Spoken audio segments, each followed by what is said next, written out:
कुंभमेळा मंत्री गिरीश महाजन यांच्या पत्रकार परिषदेनंतर कुंभमेळ्याच्या बनावट वर्क ऑर्डर प्रकरणात नाशिक पोलिसांची मोठी कारवाई। बनावट वर्क ऑर्डर प्रकरणात 2 संशयित आरोपी यांना अटक।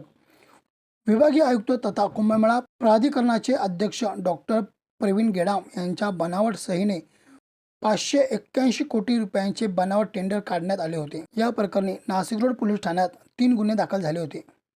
बनावट टेंडरद्वारे 3 कंत्राटदारांना काम मिळवून देण्याचे आमिष दाखवत 3 कोटी 5 लाख रुपये उकळण्याचा आरोप या संशयित आरोपींवर आहे।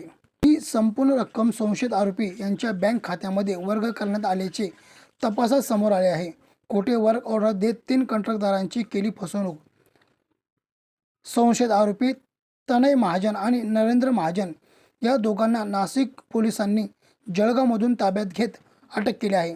एक दिवसापूर्वीच माननीय मंत्री महोदय श्री गिरीशजी महाजन यांनी प्रेस कॉन्फरन्समध्ये माहिती दिली होती की काही व्यक्तींनी कुंभमेळा संदर्भात बनावट वर्क ऑर्डर देऊन फसवणूक केलेली आहे आणि याचबाबत माननीय मंत्री महोदयांनी पोलीस आयुक्त नाशिक शहर यांना माहिती दिली होती।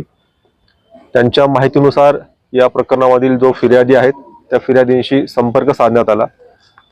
फिर्यादीशी संपर्क साधून फिर्यादींच्या सांगण्याप्रमाणे गुन्हा दाखल करण्यात आला। या प्रकरणामध्ये जे फिर्यादी आहेत त्या फिर्यादींची आणि त्या आरोपींची नाशिकमध्ये ओळख झाली आणि त्यांना कुंभमेळ्याच्या कामासंदर्भात काम देण्याचं आश्वासन दिलं, खोटं आश्वासन दिलं आणि या संदर्भात त्यांनी बनावट वर्क ऑर्डर तयार केल्या। बनावट वर्क ऑर्डर तयार करून त्यांना काम दिल्याचं दाखवलं आणि त्यांची फसवणूक केली।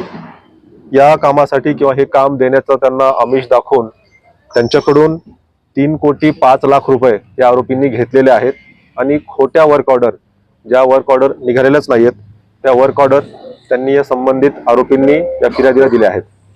या वर्क ऑर्डरची जे त्यांनी दाखवलं एकूण 591 कोटींची कामं दिली असं त्यांना फिर्यादींना दाखवलं, परंतु या प्रकारचं कुठलेही वर्क ऑर्डर नसताना, कुठलेही टेंडर नसताना फिर्यादींची या आरोपींनी फसवणूक केली आहे।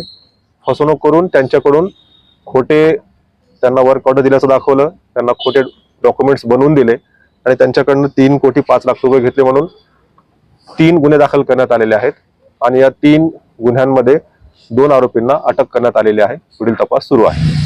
अमर सोळंके, B7 न्यूज, नाशिक।